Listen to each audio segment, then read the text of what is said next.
Let's talk about one of the good guys of rock and roll. Let's do it. One of the greatest guys of rock and roll, one of the most gentleman guys.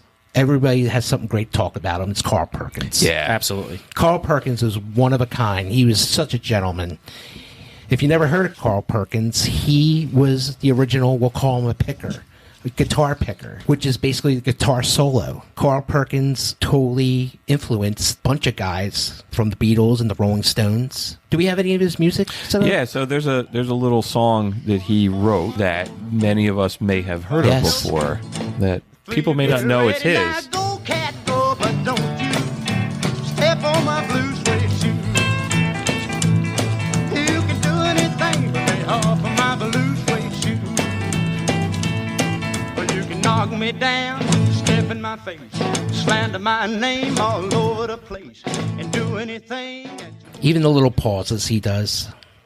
It's a different song than he did with Elvis. I love rockabilly music. I just think it's so cool. Yeah. And he's the king of rockabilly music. Sure.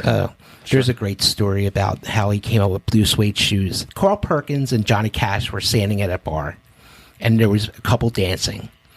And they're watching this couple dance, and the guy jumps back and says, "Baby, stop stepping on my suedes." And Johnny Cash says to Carl Perkins, "You should write a song called Blue Suede Shoes." Oh, really? How much of the music world is just predicated on just fuck all luck?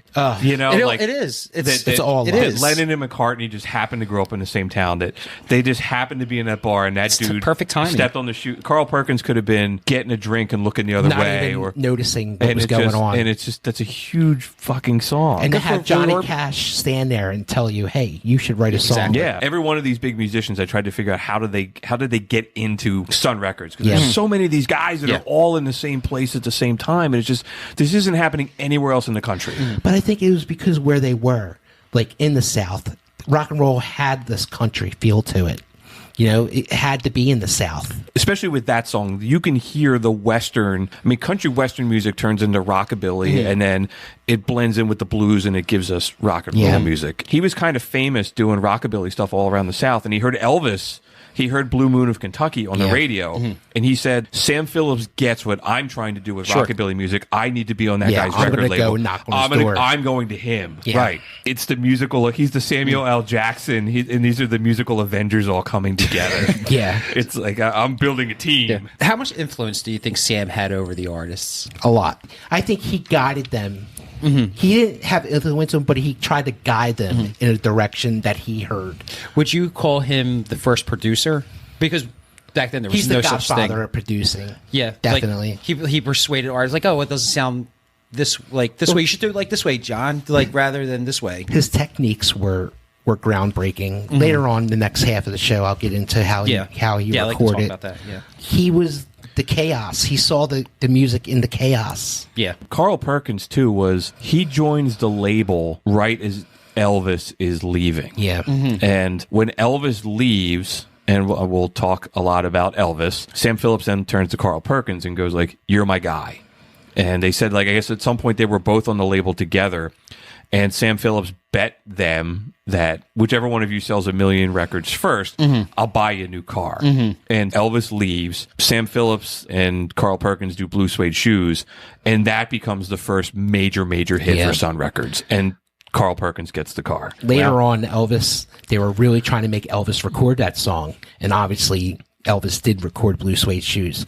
But he was such good friends with Carl, he waited for Blue Suede Shoes to drop off the countdown. It was probably a long part of my life till I realized that version that we just played wasn't Elvis. Really? Really? I think it sounds so much like him. Well, there's a pause. There's a different kind of pause going on. There's a 1 for the money, Boom, boom. 2 for the show. Boom, Elvis boom. is a 1 for the money, a 2 for the show. That identifies that song as an Elvis Presley song. Yeah. Like, it's just, like, even though he sold 1 million copies of it, that's an Elvis tune. The one You know. thing you can't compare to Elvis that Carl Perkins was a fucking amazing guitar player.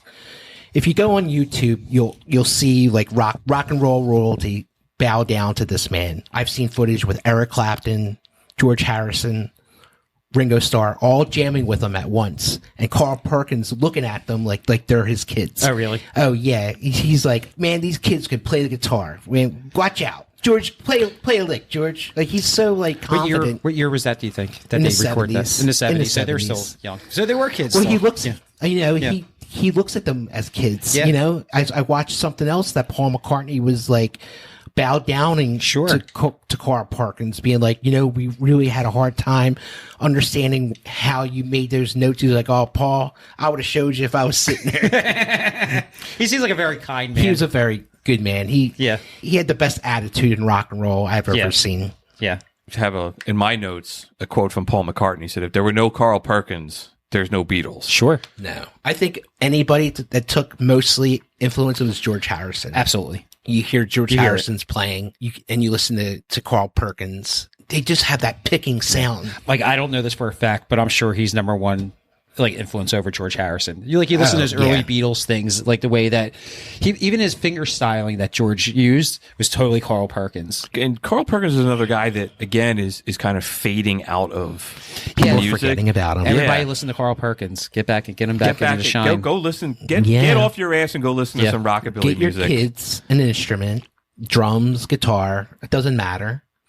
Put some of this rockabilly stuff on. And almost all of this music is just fun. Yeah, that's all it was. It's not heavy. We're not talking about politics yet, and we're not bitching about our parents and everything. It is just about having a good time. It was just like you said. It was all a good time. There was blues playing, but there was no like tone of sadness on any Sun records.